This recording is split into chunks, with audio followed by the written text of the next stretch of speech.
Meghan, the Duchess of Sussex, is in hot water after she embarrassed the Queen during President Donald Trump's first state visit. It seems Meghan can't stop speaking out about her sick political views, and the Queen rightly ditched the American actress in favor of warmly welcoming the first couple to Windsor Castle. Now, Meghan looks like a fool as Trump's successful visit is marked by making the Queen laugh. Well, the big meeting between Queen Elizabeth II and President Trump has happened at Windsor Castle, and leftists were so disappointed when the monarch warmly welcomed the President and First Lady with big smiles. Absent was the one American in the royal family, Meghan Markle. The Queen, who is a devout Christian, was just rocked by Prince Harry's new bride, who embarrassed the monarch while she visited Ireland 2 days ago. Ireland is a heavily Catholic country with over 78% of the population identifying as Roman Catholic. So, when Meghan Markle, as the Duchess of Sussex, cozied up to a pro-abortion Irish politician and allowed a tweet to go out confirming her approval of making abortion the law of the land in Ireland, the Queen was extremely pissed off, especially since this came only hours before Trump was to meet Her Majesty at Windsor Castle. Senator Catherine Nolan, an Irish politician who also chaired the parliamentary committee that recommended repealing the Eighth Amendment prohibiting abortion, posted a photo of herself on her social media platforms, chatting with Meghan, as was reported by The Sun. The caption read, "A pleasure to meet Prince Harry and the Duchess of Sussex at the British ambassador's residence this evening. The Duchess and I had a chat about the recent referendum result, pro-abort legislation, she watched with interest and was pleased to see the result." The original tweet, shown in the screenshot above, was taken down after Buckingham Palace scolded Meghan, telling her the Queen is deeply distressed by it.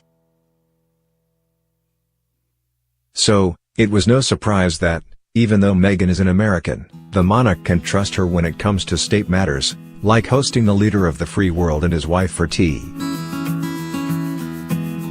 Putting that ugliness behind her, Queen Elizabeth was glowing, wearing a lovely Easter egg blue pastel coat and matching hat, as she warmly smiled while grasping President Trump's hand.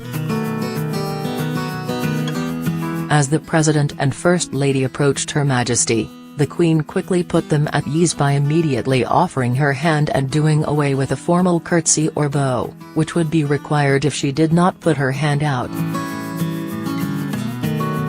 Melania was all smiles too, as the Queen turned to her and shook her hand while President Trump said something to make them laugh. It was genuinely a touching moment. When the Queen wants to impress, she hosts guests at Windsor Castle, not Buckingham Palace. Of course, the mainstream American media have no clue about this, but if you turn to stories from the past, the Queen has picked Windsor for special guests she wants to impress, like former First Lady Jackie Kennedy. Then, there's everything the British monarch and President Trump have in common. Royal biographer John Hardman said, "They actually have quite a lot in common. They both got Scottish mothers, they both own fairly large parts of Scotland, in her case Balmoral, in his case 2 golf courses, and she's used to dealing with the most appalling despots, monsters, crooks, dictators. I think they're going to get on great." The fake news media was out in force, just waiting to find something wrong with Trump's royal visit. All they could come up with was a pack of lies. Trump was scheduled to arrive at Windsor Castle at 5 p.m. local time, and he did. But, the leftist media claimed he was late and kept the Queen waiting, since Her Majesty arrived on the grounds 15 minutes beforehand. Although we were not privy to the details of their private tea, we can shed light on what the Queen was tasked with when meeting President Trump. It's true the British monarch is supposed to stay out of politics, but at times of trouble, the government often turns to the Queen to smooth over some hot political potato. Right now, it's Brexit and Trump.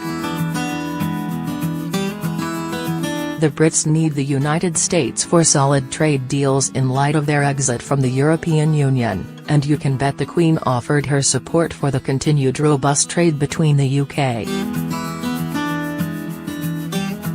and America. I'm sure the president also brought up his late mother, Mary Ann MacLeod Trump, who was born a British citizen in Scotland. In fact, meeting the Queen was something his mother would have seen as one of the highlights of anyone's life. Mary Jo Jacoby, a former aide to President Ronald Reagan, said, "He, Trump, has already won. He is meeting with the Queen and his lifelong wish has been meeting with Her Majesty, so from his personal perspective, it is a win already." President Trump and First Lady Melania Trump left Windsor Castle after a very successful first trip to the United Kingdom. Despite the leftist mob protesting the president in London and Meghan Markle causing an uproar, there was no doubt the Queen ensured the first couple left happy. The monarch rolled out the red carpet and honored President Trump with all the pomp and circumstance fit for a king.